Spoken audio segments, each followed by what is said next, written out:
Greetings and salutations. Happy Vlogmas day. Oh my god, what day is it? Is it day 3?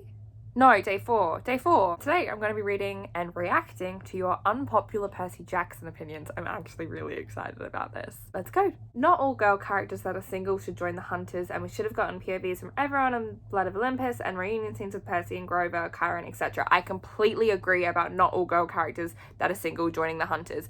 I think it's almost a little bit lazy in terms of on Rick's part, in terms of the writing, to just act as if any woman who doesn't want a relationship at that point in time or at all, that her destiny is to join the Hunters. Sometimes you can have people who want to just live a normal demigod life or whatever the heck without wanting to completely write off the possibilities of relationships forever or be forced into, you know, being in the Hunters. I don't know. I don't agree with how Rick kind of feels like he has to put every character in a relationship all the time or have a reason for them explicitly to not be in a relationship. Sometimes people just don't want that or aren't ready for that at that point in time.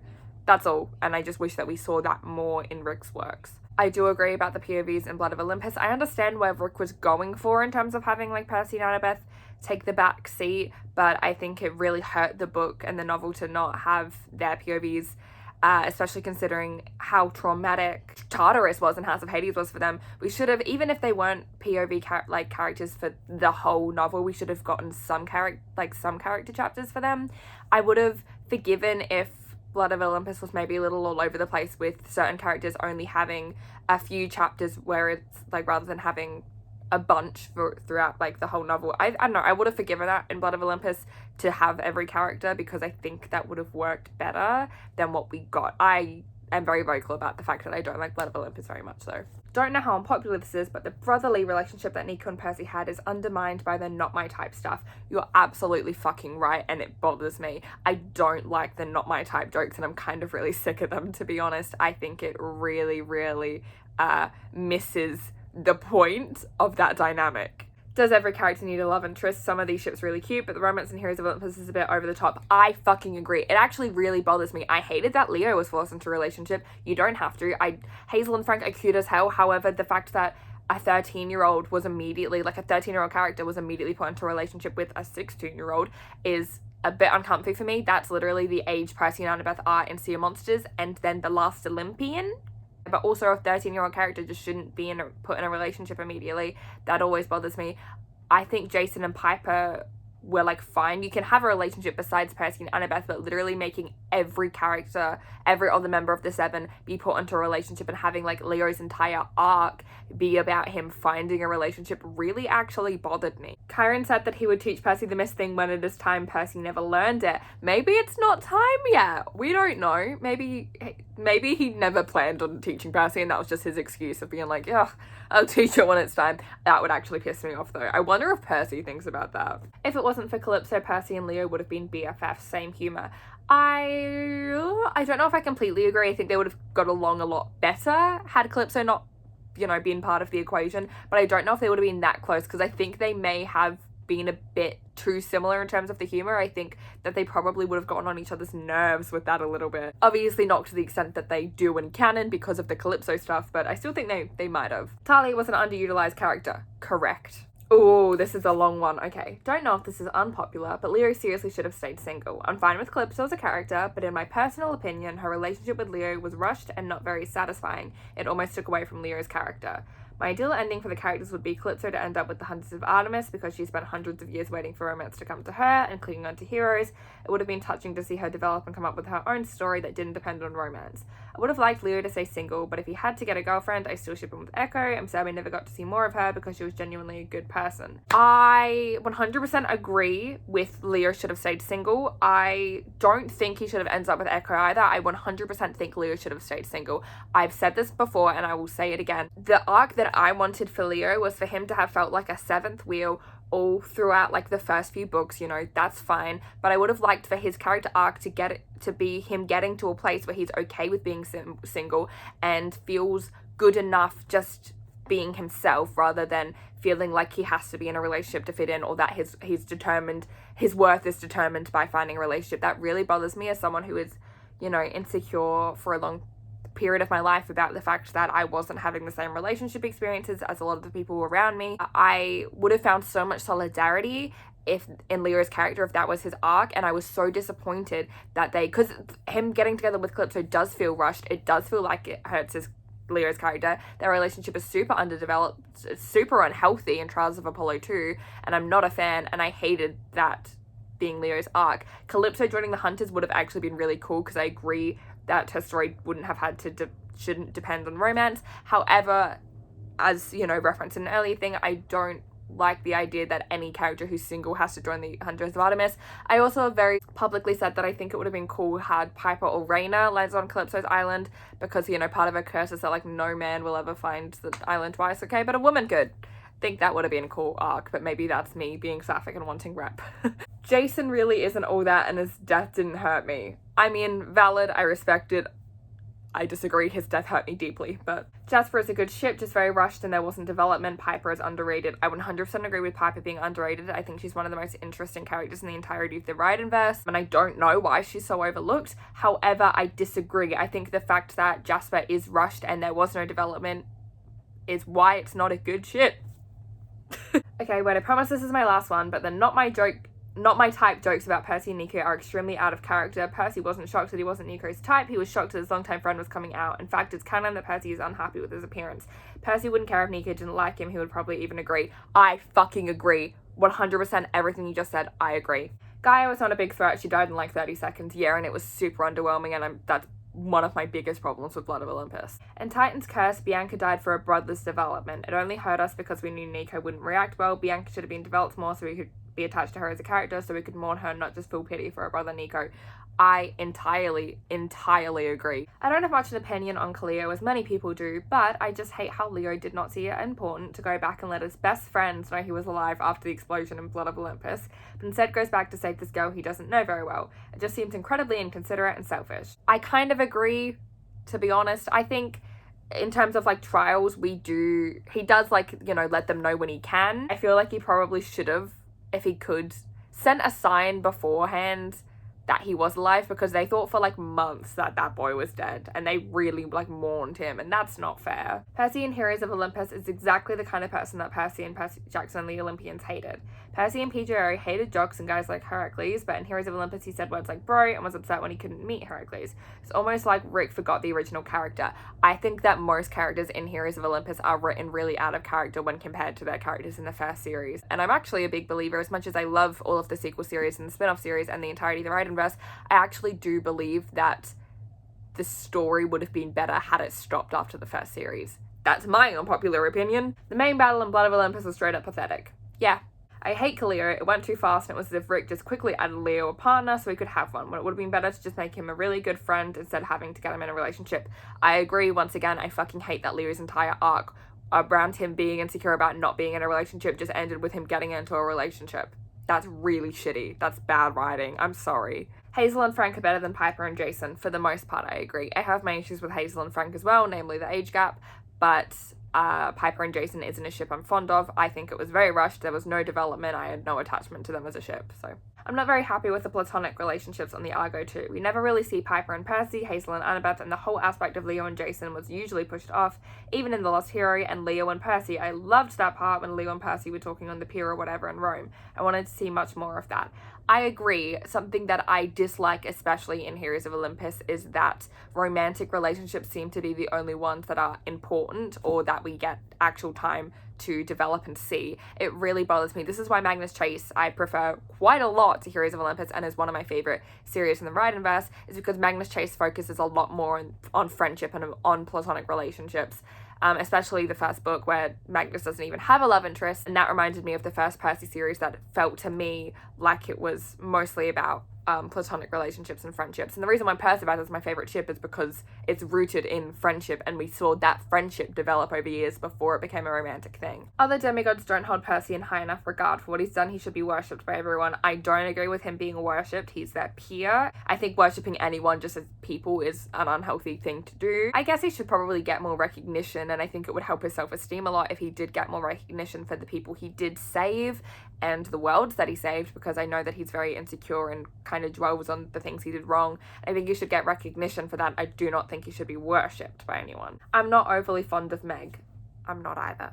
I love Piper now, but in The Lost Hero, her being, oh, I'm so gorgeous and rich and I have a handsome boyfriend, life is so hard, was so annoying. Like, you can be lucky and still have a hard life, I get that, but her straight up just wording it like that made her seem like a pick-me girl. However, especially in the Trials of Apollo, Piper is way better and I love her very much. I don't agree that she has that exact mentality in The Lost Hero, although it's been a while since I've read them, admittedly. However, Piper was written in The Lost Hero quite a lot as a pick-me girl, which is it gets very developed later on. Annabeth is also kind of written as a pick-me girl early on in her character too, and Annabeth also thinks that she's a fucking minority for having blonde hair, which is a really weird thing that Rick writes. That's a conversation for another time. It makes me deeply uncomfortable. She is kind of written as a pick-me girl. A lot of Rick's female characters are early on. He's gotten a lot better at writing them less as pick-me girls, and I agree that Piper's character is probably the strongest in Trials of Apollo, even though, like, I still think she develops a lot as you go through Heroes of Olympus, a lot more. Solangelo is just as good as Percabeth. I said what I said.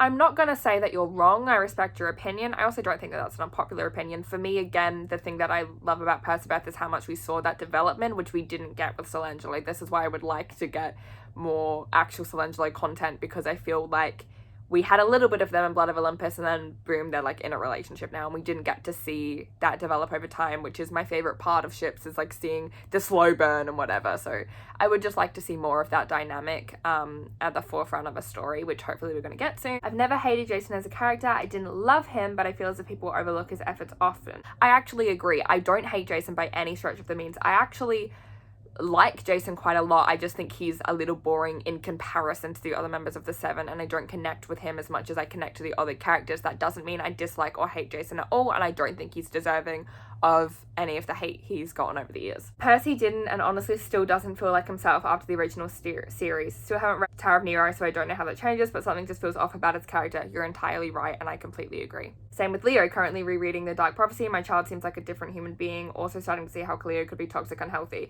Leo is written completely different, and I think a lot of that is in regards to the fact that Cleo is really unhealthy, but he's also probably just written really out of character. I think Rick kind of does forget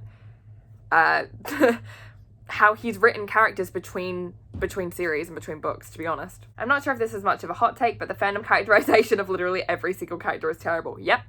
The way the characters are portrayed in fanfics is almost so diametrically opposite to the way they actually are in the books. Yep, and there's so much erasure of trauma, there's so much infantilization of certain characters, especially Nico, which is really gross. Stop doing that, guys. I actually really like the Judy flip scene. I see where it can be problematic for some people, but I just see it differently, I guess. The thing about the judo flip scene is I see people's issues with it, but at the same time, Annabeth fully believes he still has the Achilles curse. This is not going to hurt him. She's been trained for years. She knows how to safely judo flip someone. It's like Percy and Annabeth like spar and shit on the regular. It's not her actually trying to hurt him or anything. It's her being playful to what she believes, and she doesn't actually hurt him. Luke being the exception, almost all of the villains they fight are straight up idiotic, and that's how they win every time. Reading fight scenes are enjoyable, but making the monsters literally stupid makes it seem like they're easier to get through and doesn't make me feel intimidated at all, and I feel like it should. I think a lot of that is largely just down to the fact that it's a children's series. There's some exceptions to that rule, I would say, but I do get where you're coming from. Heroes of Olympus should have been a 7-book series. The characters weren't fleshed out enough. I feel like the 7 weren't really close through the 5 books. They were just thrown together randomly and sent on a quest, plus the fact that 6 of them were dating each other didn't help either. True. The dynamics weren't good. More books would have helped establish better dynamics and also help the storyline more. The rushed ending could have been avoided through a 7-book series. I don't know that Heroes of Olympus needed a 7-book series. I just think Heroes of Olympus needed to dedicate its time better. There's a lot of shit in Heroes of Olympus that we didn't need, and a lot of character arcs that you could have genuinely thrown out. A lot of romantic arcs that you could have literally thrown out and used that time to spend on more important things, and it would have been a better series. I think realistically the answer is Heroes of Olympus just isn't that great of a series. Has some great books if you like look at them singularly, but I don't think it's a great series entirely, like the Star Wars sequels. Hazel, Frank, and Percy are my favorite quest trio, and they should have had more moments together in the Argo too. I agree, it's one of my favorite platonic dynamics in like the entirety of the Ride-and-Verse, and it's genuinely upsetting that we don't see more of them, and that dynamic is just ignored by the fan fandom a lot of the time as well. It's upsetting to me. Another one is that Piper is actually an amazing character and the fandom calls her a pick-me girl when actually a whole character arc is about what love really is and why the idea of love that her mum pushes is wrong. Also that you don't need amazing abilities to be a hero. I agree and disagree. I agree with everything you're saying, but Piper did start out as a bit of a pick-me girl, but the fandom ignores the development she goes through. And they're really hypercritical of Piper being a pick-me girl as if Annabeth wasn't also one. It's okay to point out those critiques, but make sure that you're acknowledging the development and don't only call those out about Piper just because you don't like her that much. You need to call that out everywhere it's present, which is also Annabeth. I wish we could have gotten to see more of Poison Oak and Lavinia, never saw them together. I agree. Percabeth is too smooth. Yes, they were not in love or anything since the beginning, but in Heroes of Olympus especially, it's just too smooth. They don't even really disagree on anything, like in the Tyrant's Tomb, Hazel's unhappy with Frank for a sacrifice plan, and even though it's purely out of Carrot's disagreement, why not anything like that in Percabeth? I completely disagree, and I think we actually do have a lot of moments like that with Percabeth, especially in Heroes of Olympus, because that's where we see them as a relationship kind of compromising more. Annabeth doesn't want to move to New Rome at first. Her and Percy disagree with that, and there's a lot of tension around that. She ends up compromising, and they find a way for her to go to a college she wants while also studying in New Rome with Percy. A lot of the time, Annabeth really disagrees with what Percy is doing in Tartarus, and he scares her, and that's something they have to work through. Annabeth is really bothered by how protective Percy is of her after Tartarus. Would have been nice to have seen that more fleshed out by having POV chapters, but it's present, it's there. We actually do see a lot of them disagreeing, but because their relationship is so established and they've been in love for years at this point and they've been best friends and they really know each other, it's easier for them to work through it and it doesn't become so argumentative, especially considering what they've been through up to this point and how grateful they are to just have each other around. It's easier for them to work through, but I disagree, and I think there is a lot of tension and a lot of disagreement still happening there. Oh my god, Lee, love of my life, hi. I genuinely believe and could write an essay on how Piper and Jason should have never been together but instead should have been friends. It would have been such an honest explanation of how love doesn't always have to be romantic. Also, should have just been gay from the beginning, but that's just my hot take. I actually completely agree with you. I've got no complaints. You're right in every way. You just are, as usual.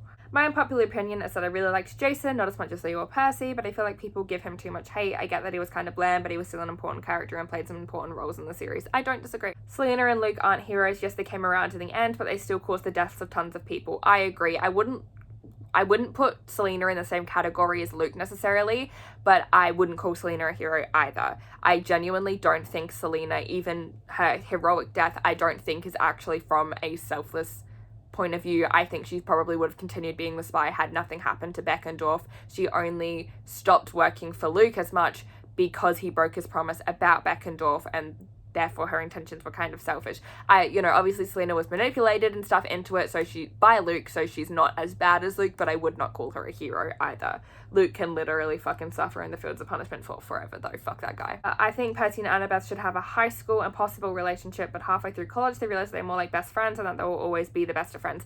I disagree. I think Percy and Annabeth should end up together in a romantic sense, like married, family, all of that. However, I do think they should break up for a little while in college just as a way for that relationship to remain healthy. I think they need time apart for a couple of years so that they can kind of learn their own identities outside of each other, because so many of their teen years were focused around each other, and post-Tartarus I think they would have developed really, really unhealthy attachments to each other that they would need time apart to work on. I don't like it when people ship Reyna with people. To me, she is Arrow Ace. We get little to no rep in Arrow Aces, and to me, Reyna was clearly that. People shipping her with others like Talia, Jason, Percy, etc. makes me uncomfy. Like, leave her alone. She said she doesn't need or want anyone. For the most part, I haven't seen many people shipping Reyna with anyone post oh my god, what was it, Tyrant's Tomb? I am someone who shipped her with Talia for a long time prior to it, because we didn't really have any sapphic representation in Rick's books at the time. I started shipping them when Blood of Olympus came out. So again, that was seeking representation. I understand, obviously now with what we know in canon, it's a bit iffy, but people shipping her in the past, especially with Talia, again, was just people seeking out rep. That wasn't present in the series, so I don't want to ever criticize anyone for that. Although I agree now that I don't know if she's canonically Ace. I think she is, but, anyone since then shipping her with people, it's a little, taking representation away from anyone is bad. Don't do it. I don't know if this is unpopular or anything, but I want a character that doesn't have a love interest and doesn't join the Hunters of Artemis. I think the Hunters are cool, but whenever Rick makes a character and doesn't give them a love interest, he just shoves them in the Hunters. Yeah, a lot of people have said this, and I've actually never really talked about my views on this, which is what everyone is saying, but I'm glad that it's a universal feeling. Someone else said this, but Luke's actions were justified except liking Annabeth manipulating Selena, and this makes me see him as kind of a hero. Half of me screams, how could you? And the other half goes, I just want to hug you whenever I think of him. So recently I've been thinking of him more of a hero. Obviously he was still the antagonist, but I understand him. This will come as no surprise. I disagree. Luke's intentions were valid. Luke's intentions were justified. None of his actions were. He manipulated all of his friends, gaslit people for years, literally blackmailed, groomed, did all of this shit, let his friends die for a cause that he didn't even entirely believe in the end. He was not a hero. He was in no way a hero, while his intentions were valid and his intentions were justified, and I can understand them. In no fucking way is he a hero. He has to be held accountable for his actions, and there are no excuses for his actions. The fandom overlooks how easily Percy can be swayed to wanting to die. Yeah. Percy from the Mark of Athena onwards acts like a completely different character. He acts like a stereotypical hero instead of the dork who had the weight of the world forced on his shoulders far too many times. I think he acts like that in the entirety of the Heroes of Olympus. Like, I think he's a completely different character throughout the entirety of Heroes of Olympus than he is in the first series, which is really upsetting. Estelle should not have sea green eyes. I know that it's cuter if they share similarities, but Percy got his from Poseidon, where Estelle's coming from. I hope that we get an answer to that in the future, because yeah, it makes no fucking sense. I ship Fieri Chase way more than Solangelo. I personally ship Fieri Chase more than Solangelo as well, but you know, it's to each their own. It's what people want out of a ship specifically. That's just down to personal preference. Annabeth talking about having to work twice as hard because she was blonde bothered me. Not because she was a woman, not because she is POC or LGBT or any form of minority, but because she is blonde. That was so stupid. You're fucking right, and you should say it. It's actually a little bit offensive. I'm a white woman, so I can't really talk, but like it's been a hot minute since I've reread it, but like she's really saying this like while around like Piper, or an LGBT woman of color and shit. Like, shut the fuck up. It's the color of your hair. Maybe people, you know, doubt you a little bit when they first meet you, but it's not like you're a minority, babe. You're just blonde. It's okay. Kalia is better than Solangelo. No. The original series is the best, and the Heroes of Olympus are the worst of all the Raritan series. I actually kind of agree. It makes me uncomfortable when people ship Jason and Piper even though they broke up. I got shipping them when they were together in the timeline or whatever, but I know it makes me uncomfy for some reason. I know that opinion is very wrong because they were together, but that's just what my brain thinks, and I can't think of anything else to say. I'm not going to tell you you're wrong. It doesn't make me uncomfy because I understand that people get attachments to ships, and at this point we have no canon sexuality for Piper. If Piper was a confirmed lesbian and people were still shipping them, I would be furious. It would make me deeply uncomfortable. However, at this point in time, that's not the case. I kind of see Piper as a lesbian who had like compulsory heterosexuality in her relationship with Jason. I don't ship her and Jason. I never really did. I'm a bit iffy about it, but I'm not going to judge other people who like see her as bi or pan and still ship that relationship. You know, whatever. To each their own. Luke wasn't noble, he wanted attention. I agree. Percy should have also hated Rachel. Disagree. Neighbours in fact did not have as much power as people claimed, and it shouldn't have even been mentioned in the first place. I agree, because it's pretty much thrown out after the Lightning Thief. Like, that concept, it comes up occasionally, but it's pretty fucking useless. This is pretty minor, but I don't like how all the Athena kids are blonde. It doesn't fit well with Annabeth being unhappy about it, since all these other smart, strong kids that are taken seriously are blonde. The fact that Annabeth has that issue with it is just kind of fucking stupid in my opinion, and it's one of my biggest problems with Annabeth's character. However, my problem with all of them being like blonde is that kind of means that potentially Athena is very racist and a little bit of a white supremacist. That's something we should talk about. Am I the only one who thought that Percy forgave Calypso way too easily for what happened? No, I agree with you. Calypso's personality completely changed from PTO to Heroes of Olympus. A little change is expected, but this girl has been known on GGO for thousands of years. You'd think she'd be used to being left behind, and that she had accepted that as her normal. But the difference between the way she talked to Percy and the way she talks to Leo is kind of scary. If you put Battle of the Labyrinth and House of Hades side by side, the change is even more drastic. I agree, and I've had problems with this for years, like since House of Hades was published, because I loved Calypso in Battle of the Labyrinth, but she was a completely different character, written 100% different in House of Hades, and it made no sense for that to be the case. This is controversial, but I don't care about any of the books after the first series. The rep and the writing is bad, and honestly I wouldn't be caring so much about Rick Riordan if PTO didn't mean so much to me. Also, even though all of this, I'm kind of tired of people complaining about the rep Rick gives. I'm not saying you shouldn't be offended or angry because of it, but we shouldn't be waiting for a white cis straight author to be giving us the rep we need, and more of giving actual writers for minority groups the recognition they deserve. I agree. I think obviously we should be calling out Rick's misrepresentation of cultures. However, we should also like still be encouraging like him and other white cis authors to include representation. However, I agree that we shouldn't be looking to a white cis straight man to include authors representation, and instead what we should be doing is hyping up like Rick Riordan Presents books more, where it's like actual authors writing about their own cultures and their own experiences, and just hyping up actual LGBT plus stories written by LGBT plus authors more so. I definitely appreciate that Rick tries to put in that representation, because I think it's important that, you know, we call out authors for only telling, like, you know, telling stories with no diversity. That's really shitty. It's not that hard to include some diversity, and critiquing that diversity, especially when written by someone who's, you know, a straight cis white man, is also important. However, we really shouldn't be expecting him to have perfect representation. We shouldn't be looking to him to tell the perfect way to these stories. We should be seeking out people who are telling their own stories more so. I do agree with that. And on that note, that's where I'm going to end, because I've been filming for over half an hour and I was planning to film for like 10 minutes. But this was really interesting. Thank you so much to everyone who sent in their theories. Thank you for like wanting to let me put them in this video.